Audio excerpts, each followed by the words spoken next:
Hello, and welcome to the Kathleen Spracklin podcast. I am a woman on a mission to assemble a cadre of writers, thinkers, and teachers who are transforming the world, one character at a time.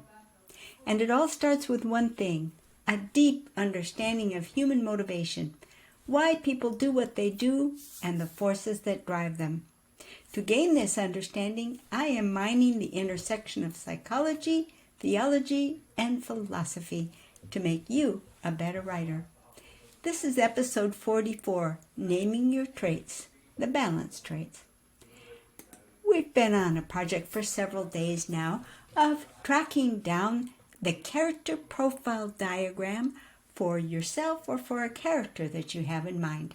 We began by collecting our stories on file cards, and we collected stories based on the various levels of awareness.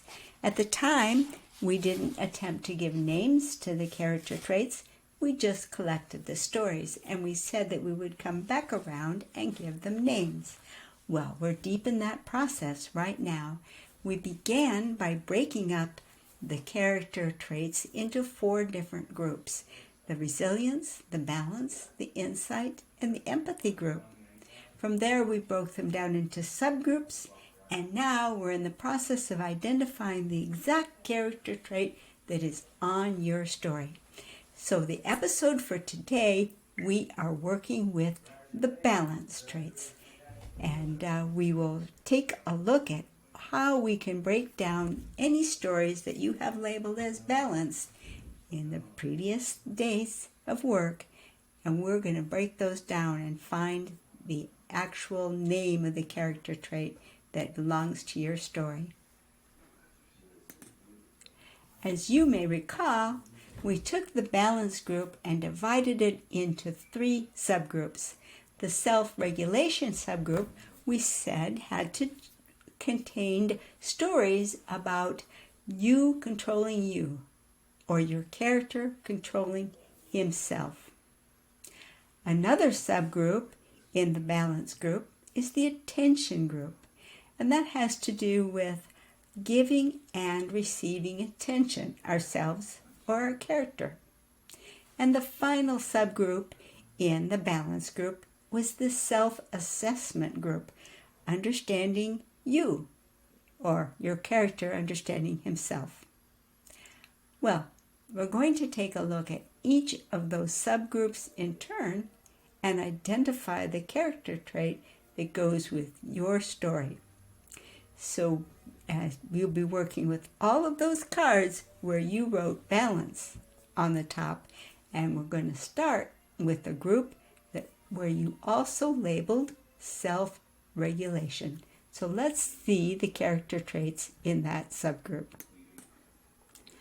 The character traits in the self-regulation subgroup of the balance group are moderation, orderliness, and self-control. Well, let's take a look at the characteristics that would enable us to label your particular story as belonging to one of these. We know that we're going to start from the stories that were labeled balance, self-regulation. Well, if the story is all about maintaining proportionality, then the trait is moderation.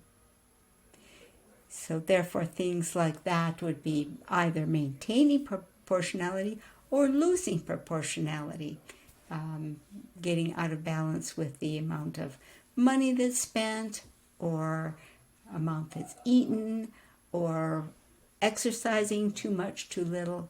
Anything that throws off proportionality or adheres to proportionality would go in the character trait moderation. The next character trait in that group is orderliness. Orderliness has to do with keeping the self and surroundings tidy. It has to do with matters of grooming, housekeeping, anything that has to do with keeping things in line. All of these are balance traits, so they can all be taken to excess. And so you could have someone who's compulsively orderly. No one can even be comfortable around them, because if you move anything to the slightest degree, they'll be compelled to come over and move it back again. So if you have any stories that have to do with self-grooming, self-tidiness, surroundings tidiness, you can now name your character trait. It's orderliness.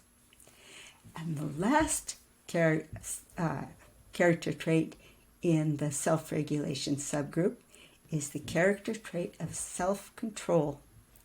Self-control is the character's ability to give himself orders and count on those orders being obeyed.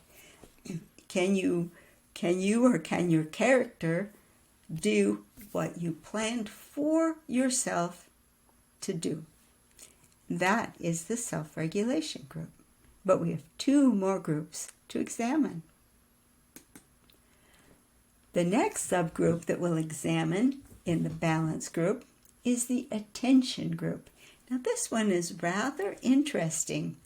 It has to do with 2 sides of attention, giving and receiving.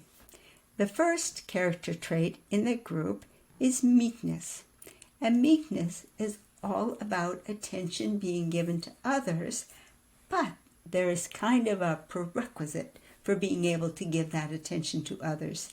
And that is that the character or the self is comfortable enough within their own skin that they're free to look and see clearly to other people and other people's needs, because it's not being fogged over by the ego. So that is the side where attention is being given. So if your story is about that, or about an ability to give attention to others because the character is so wrapped up in himself, that's also a story about the character trait of meekness, its absence. If the story is about the other side of attention, putting oneself out there to get attention, then we're talking about modesty. Modesty also encompasses appropriateness of dress and demeanor for one's station in life and time period. If you're writing historical fiction or geographically diverse locations of fiction, you will know that appropriateness of dress varies across time periods and locale. But modesty at root is about whether or not the character is dependent on the attention of others to shore up his own ego. That is the attention group. And we have yet 1 more subgroup in the balance group to look at. The final subgroup that we have to look at in the balance group is the self-assessment subgroup. And that has to do with you understanding you, or your character understanding himself. There are 2 character traits in the self-assessment group. So for this group, you'd be looking for your cards that you labeled balance, self-assessment, and now we're going to divide those up into 2 groups. The first character trait under self-assessment is honesty. Can you or your character face one's history squarely and openly and with acceptance? This has the ability, if your character is incapable of coming to a correct judgment about himself, or cannot accept something that is true about him in the history, then that's an absence of the honesty trait. So honesty has more to do with what the character knows about himself, because the balance traits are about the character's relationship with himself, about your relationship with yourself. What in common use of the term honesty, we're really talking about sincerity, and we will get to that under empathy traits, because then you're talking about relationships. Balance is always about the character's ability to take care of himself. There's another one under self-assessment, which is humility. And humility is a very interesting trait because it accepts one's giftedness. Humility understands that we are not capable of giving ourselves any of the good things that came our way as a result of accidents of birth and upbringing, long before we had the ability to control our own fate and our own destiny. So humility is the inevitable response to an accurate understanding of one's giftedness. And lack thereof is a lack of awareness of one's giftedness or acknowledgement of one's giftedness, or simply being willing to believe that one managed to give oneself intelligence or a fine home upbringing, which of course no one has the ability to do. So those are our character traits under the balance group. And tomorrow we will tackle another group. Okay, good night.